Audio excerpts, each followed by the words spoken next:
Welcome to our refresher video on the topic of variance. Thank you for joining us. The purpose of this video is to reinforce your classroom learning and to refresh your understanding of the concept of variance. We assume that you have already had instruction on variance, so our intent is only to refresh your knowledge and not to reteach the subject in detail. Our goal is to ensure that you have the background knowledge necessary to get the maximum benefit from our subsequent videos covering the topic of analysis of variance. Because we are going to be discussing the analysis of variance, the best place to start would be by discussing variance to ensure that you have a good grounding in the concept before moving forward. Because variance is usually covered in the first few lectures of a statistics course, and ANOVA is one of the last topics covered, by the time you get to ANOVA, you can be rusty in the basic concepts of variance. So we are going to start back there. Variance is simply a measure of how spread out a distribution of scores is. Formally, the measure describes the average amount that the scores in the distribution vary from the mean.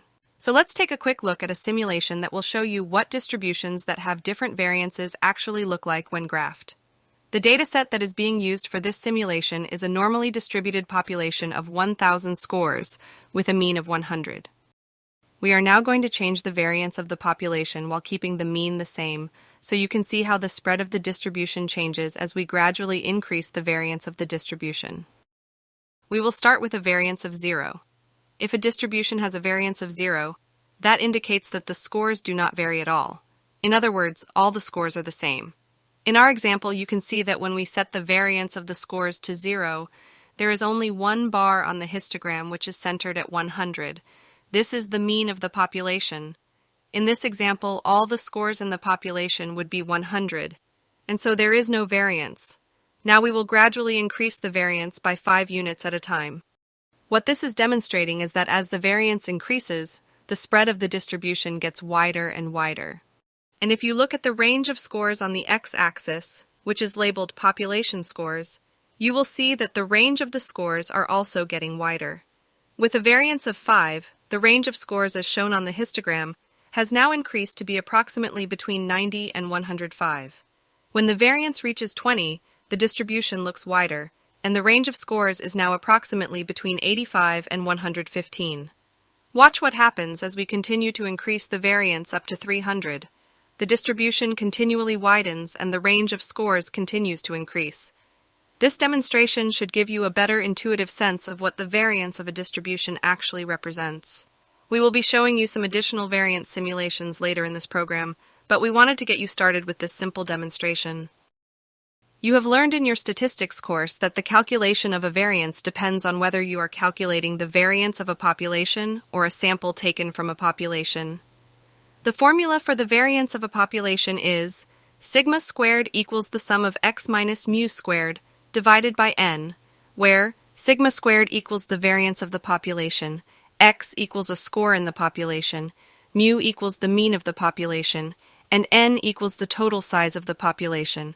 The formula for the variance of a sample taken from the population is s squared equals the sum of x minus x bar squared divided by n minus 1, where s squared equals the variance of the sample, x is a score from the sample, x bar equals the mean of the sample, and n equals the size of the sample. When calculating the variance of a sample drawn from a larger population, we divide by n minus 1 instead of n. This choice is made because we typically want to use the sample variance to estimate the actual value in the population. By dividing by n minus 1 instead of n, we obtain a more accurate estimate. In a later segment of this series, we will delve into this topic further and explore how statistics derived from samples can be employed to estimate the true values of a population. You have learned in your statistics course that the steps in calculating the variance are: Step 1. Calculate the mean of the distribution or sample. Step 2. Subtract that mean from each score in the distribution or sample. Because we are subtracting the mean from each score in the distribution, this quantity is referred to as a deviation score because it quantifies how much each score deviates from the mean. Step 3. Square the result of each subtraction done in Step 2. Because we are squaring the deviation scores, these values are referred to as squared deviations. Step 4. Sum all the squared results from Step 3. Because we are summing the squared deviation scores, this quantity is referred to as the sum of squared deviations, or more simply, sum of squares. You will see this term used extensively when we get to our discussion of analysis of variance. Step 5. Divide the total from Step 4 by either the total number of scores, if you are calculating the variance of a population, or the total number of scores minus 1 if you are trying to estimate the population variance from a sample you have taken from that population. Because we are dividing the sum of squares by the number of scores or the number of scores minus 1 to obtain the variance, we are actually calculating an average. The average we are calculating is the average or mean of the squared deviation scores. In words, this is the average squared amount that the scores differ from the mean of the distribution. When we get to analysis of variance, you will see that this quantity will be called a mean square instead of the variance. But conceptually it is the same thing. It is still the average or mean of the squared deviation scores, thus the name. The other measure of spread of scores is of course the standard deviation. This is simply the square root of the variance. You are probably much more familiar with the standard deviation as you have used it in many of the statistical procedures that you have been exposed to before you got to ANOVA. It is a much more intuitive metric because standard deviation units are expressed using the same metric as the scores. On the other hand, the variance is a squared quantity which makes the interpretation of the metric much less obvious. But ANOVA is based on, as the name implies, the analysis of variances, so it is important for you to become more comfortable with the variance as a concept in order to really understand the way ANOVA works.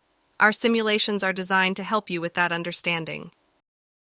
This concludes our refresher on variance. We hope you found this video valuable. As we work toward our goal of understanding analysis of variance, the next topic we will cover is random sampling and its importance in statistical estimation. Here is a preview of the topics we will cover. First, we will define random sampling and its importance in statistical analysis.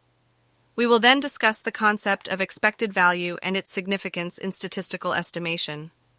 We will explain why the mean of a random sample is an unbiased estimate of a population mean, and why it's the best estimate of that value if you don't have any other information available to you.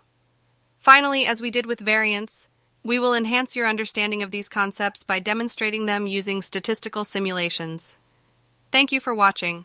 We look forward to presenting our next video to you.